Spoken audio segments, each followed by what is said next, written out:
should take it slow.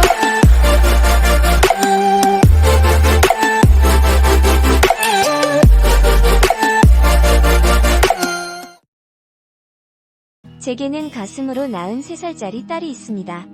선입견이 있는 분들도 물론 계시겠지만 저희 부부에겐 우리 딸과 함께한 지난 9년간은 매일매일이 축복이고 기쁨이었습니다. 이렇게 눈에 넣어도 아프지 않을 예쁜 우리 딸을 시댁 형님이 데려가려고, 아니, 뺏어가려고 합니다. 부디 제가 어떻게 하면 좋을지 여러분의 조언 좀 부탁드릴게요. 우선 저는 30대 주부입니다. 아들 둘을 낳아 키우며 아무 문제 없던 평범한 집이었습니다. 저희 남편은 차남으로 위로는 연년생 아주버님이 계셨어요. 아주버님은 연년생이지만 그래도 큰아들이라 아주 엄하게 자랐다고 합니다. 남편은 어렸을 때 인물이 좋고 애교가 많아서 마치 딸처럼 이쁨을 받은 반면 대신 아주버님은 머리가 좋았고 늘 장남으로서의 책임감과 가족들의 기대로 조금 힘들어하셨다고 해요. 그래도 정말 성격 좋고 배려심 많고 똑똑한 분이셨고요. 대학 졸업 전에 사업을 시작한 남편은 운도 좋았고 수완도 좋았기에 금방 자리를 잡았어요. 남편의 사업이 어느 정도 안정되면서 모아둔 돈도 생기고 나이도 차고 해서 오랫동안 연애 중이었던 저희가 먼저 결혼을 했고 아주버님은 시댁 어른들의 기대로 공부를 좀 오래 하셨어요. 저희 부부가 결혼하고 첫째를 가졌을 때쯤 아주버님이 오랜 공부를 접고 공기업에 취업을 하셨고 그 해의 선을 보고 형님을 만나게 되었습니다. 당시 형님이 아주버님을 많이 좋아하셔서 워낙에나 사돈댁에서 적극적이기도 했고 처음엔 형님을 그다지 탐탁치 않아 했던 아주버님도 그래 몇 번 더 만나보자 하다가 마음의 문을 열고 결혼까지 하게 되었죠. 결혼 후에는 두 분이 금슬 좋게 잘 살았어요. 차남이 먼저 결혼하게 돼서 늘 미안한 마음이 있었던 저희 부부도 그제서야 마음이 놓였고 저희 둘째 아이 출산하고 얼마 되지 않아 형님도 임신을 하셔서 집안의 겹경사까지 정말 모든 게 완벽했습니다. 그러던 어느 날 형님이 임신 1개월이었던 무렵이었어요. 지방에서 운전하고 올라오시던 아주버님이 빗길 교통사고로 세상을 떠나셨습니다. 임신한 형님, 장남을 잃은 시부모님, 유난히 형과 사이가 좋던 우리 남편, 아주버님을 너무 아끼셨던 사돈 어르신들까지 정말 모두가 생지옥이었어요. 바닥에 주저앉아 엉엉 울던 남편의 얼굴이 아직도 생생하네요. 장례를 치른 후 시부모님도 식음을 전폐하셨고 혹시나 이 모든 게 형님 출산에 안 좋은 영향이라도 끼칠까? 모두가 매일 마음을 졸였어요. 그렇게 지옥 같던 몇 달을 보내고 형님이 출산하시기 며칠 전에 사돈 어르신들과 함께 시댁으로 찾아오셨습니다. 어렵게 꺼내신 말씀이 아직 형님은 너무 젊은데 혼자서 어떻게 아이를 키우냐는 거였어요. 본인들도 마음이 너무 아프지만 산 사람은 살아야 한다고 이기적으로 보일 순 있지만 부모로서는 본인 딸만 생각하고 싶다고요. 처음엔 형님 남동생의 호적에 올려서 키우려고도 했는데 그분들도 지금 둘째를 임신 중이고 외벌이라 그리 넉넉하지 않아서 힘들다고만 하셨고요. 형님은 아무 말 없이 고개를 숙이고 울고만 계셨어요. 저희 남편이 무슨 뜻인지 알겠으니 상의한 뒤에 연락드리겠다고 말씀드렸고 그날 정말 많은 고민을 했습니다.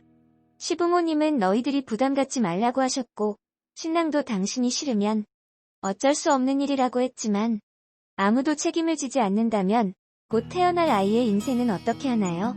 우리 아주버님이 저한테 그리고 우리 아이들한테 얼마나 잘해주셨는데 유난히 형제간의 우애가 좋았던지라 아주버님이 뭐든 저희 부부 위주로 해주시고 특히 저희 애들을 얼마나 예뻐하셨는데요. 제가 키우겠다고 했어요. 막내딸로 정말 부족함 없이 제 속으로 낳은 아이처럼 키우겠다고요. 대신 내 호적에 올려달라고 정말 내 딸로 키우겠다고 했습니다. 욕심인 건 알지만 나중에 아이에게 상처 주고 싶지 않았어요. 정말 내 딸로만 키울 테니 대신 아이 앞에 나타나지 말아달라고 제 뜻을 전했죠. 형님은 생각보다 쉽게 알겠다고 대답하셨고 며칠 뒤 출산하고 바로 아이를 데려오시더군요. 두 아들 모두 모유수유만 했던지라 분유수유가 어려워 처음엔 고생을 좀 했어요.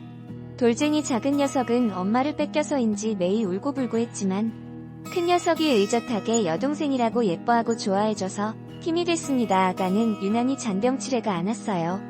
두 오빠도 안 했던 병원 입원을 수시로 해야 했죠. 제가 힘든 기색만 보여도 눈치를 보고 미안해하시는 시부모님과 남편 때문에 힘들단 소리 한 번 못했어요. 아이가 아프면 다 제 탓인 것 같고 친자식 아니라고 막 키운다는 소리 들을까 더 신경 쓰고 더 걱정하고 마음 졸이며 금이야 오기야 키웠습니다. 큰아들, 작은아들 모두 사촌 형아 옷을 물려받아서 입혔지만 딸은 단 한 벌도 안 물려주고 다 새 옷, 새 신발, 새 모자, 새 장난감 뭐든 제일 좋은 것으로 사줬고요. 앞집에서 갑자기 웬 갓난아이냐 묻는 말에 혹여 나중에 애가 컸는데도 뒤에서 수군덕 될까봐 집도 이사했어요. 제가 조금만 눈에 안 보여도 불안해서 엉엉 울던 엄마 껌딱지 우리 막내딸 정말 제가 낳은 자식보다 더 열심히 키운 가슴으로 낳은 내 딸이 이제 3살입니다. 제 아빠, 지 오빠들 모두 딸 바보, 동생 바보일 만큼 얼마나 이쁜지 몰라요. 요즘 한창 말을 배워서 제잘제잘거리는데 이 아이가 없었다면 정말 어떻게 살았을까 싶네요. 그러던 어느 날 시부모님이 저희 부부를 부르셔서 갔더니 얼마 전 형님이 찾아오셨대요. 재혼하셨다는 이야기는 들었었는데 이혼을 하셨다네요. 결혼 생활이 순탄치 않았다고. 근데 아이를 다시 데려가고 싶으시대요. 부모님 성화에 재혼은 했지만 너무 힘들었다고. 아이 생각에 하루도 편치 않았다고. 이제 아이의 엄마로만 살고 싶다고 하셨다네요. 그렇겠죠? 엄마니까요. 그 마음은 충분히 이해해요.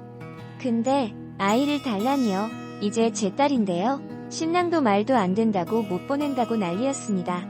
근데 아버님은 그래도 핏줄이라고 형님에게 보내면 애가 아주버님을 기억하지 않겠냐고 그렇게라도 아주버님의 흔적을 남겨주고 싶으시대요. 어머님은 중간에서 이러지도 저러지도 못하고 계시고 저는 그냥 울기만 했습니다. 처음 아이를 데려온다고 했을 때 친정 부모님도 걱정 않으셨어요.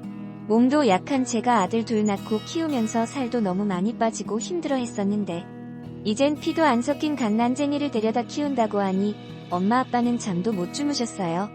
그래도 나중엔 잘했다고 다독여주시면서 아주버님이 저희에게 해주신 만큼 보답한다고 생각하라고 하셨었는데 이 얘기를 들으시곤 노발대발하셨습니다.